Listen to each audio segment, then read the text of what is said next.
This is Chris. This is April 11th update on the cuttings that I'm rooting.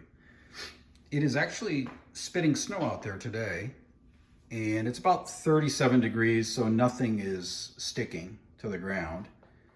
And you can see I've got some outside fig trees that have new growth, and I've noticed we get down to between freezing and 37, 38 frequently, and it doesn't really seem to affect the figs at all. So I think it's because our temperatures generally are cooler here and there isn't a big transition in temperature. But getting back to the rooting, there's a few things that I didn't mention on the first few videos, so I'll add that in now. I have, when I'm starting out, I am using a heat mat, and I'm using a thermometer to regulate the temperature at 78 degrees. I have that on all the time until I get significant green growth. So it aids in the process of it making the initial roots. I have all of my tree pots in these tree pot holders. They hold 16 of the 4x9-inch tree pots. And it raises it up off the pot that I'm using for watering. It raises it up off the ground a little bit. Then you've got the actual thickness of the pot as well. So by the time you're done, you're probably about a 1/4 inch off the bottom of the pot to the heat mat. You don't want to put your pots directly on the heat mat without a regulated thermostat on your heat mat, because you'll start to cook the roots. So having it raised a little bit and having it regulated is pretty important. One thing you want to do. So I wanted to add that in. The next thing is just about cuttings in general. My results so far have been 30 out of 36, which is 83%. Now, the ones that have failed have generally been smaller cuttings, with the exception of the one that I planted upside down. But the smaller cuttings are very difficult. Sometimes they just take off and they're fine, but if you're gonna have failures, it's usually the smaller cuttings. And if you're getting your cuttings from all over the country, you're gonna get some smaller cuttings that aren't strong. That just is part of the cutting game. Not everything is gonna be a strong cutting. I like the 3/8 of an inch cutting. I think they make a really good tree. Bigger is good as well. It just takes longer for it to happen.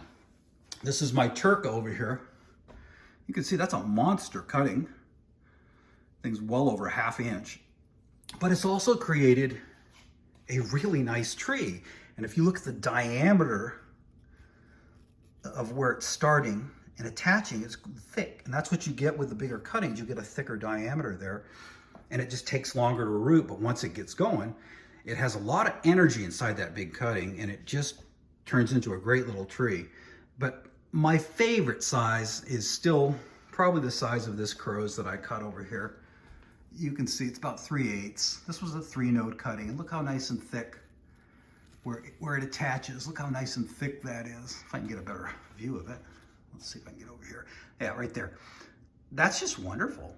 And it's got some, for 60 days, battling a little FMV, but it's got some really nice size to it. So this is gonna be my backup tree for my Crows. 3-node cutting off of my tree. And the tallest one that I've got growing so far. Let's see what else we got. We've gone over everything I think I've missed on the first videos. I wanted to add that in. Now we'll just talk about what's going on. So this is how a tree very typically grows from a rooted cutting. You can see 2 trees starting. Sometimes you see more. What you have to do if you want to grow in the single stem format is choose which one you want. So that's what I've done with this tree. This is called Sant Martinica. It's from Pond's. So you can see I like this side here better. So what I did, about a week ago, I took off the 2 lower leaves, and then today I took off 2 more, and then in another week I'll take off 2 more. Then after that, I'll actually come down here and just rub it off, take the whole thing off of my hand, leaving 1 tree left. The master plan will be eventually on this tree, you can see 3 leaves, 1, 2, three, that are close to the top of the cutting. I will remove the buddy tape from the cutting. I will eventually take these off as the tree gets more size on it. And I will probably plant to this point right here, just above the cutting. And this will all be below the surface. And I'll plant this straight up and down. I don't like the bottom leaves to be left on because they hold moisture in at the base of the plant. This will be the tree. So I can already tell you what the tree is going to look like going forward just from doing this, a few times. Now, this is debut. This one's going to be a tough one because look at the way it's grown. Both sides are really, really strong. I like the side on the right a little bit better, but I'm not 100% sure with that right now. I'll have to choose a side, and after I do, I'll do the same process of removing leaves. Now this, because it has so many leaves and it's so beautiful, will have a great root system underneath it. I don't need to see the roots. I know this has a great root system. So I don't want to just hack one of them off all at once. I want to do it slowly until finally I take it all off, and I'll choose one side.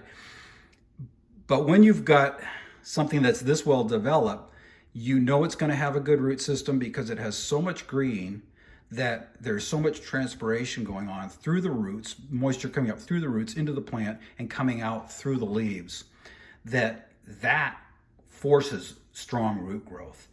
This is one that I wish they all could grow like this, but they don't. That's a really shining example of how they should grow. Next video, I think I'll probably be up potting. I think I've taken you through all the steps, and I do like my little campaniere over here. For some reason, it thought it needed to make figs. 2 months in, it has figs. Rather strange. Got some exciting varieties this year. I've got some early pawns varieties that should be a lot of fun. Anyways, thanks for your time and have a great day.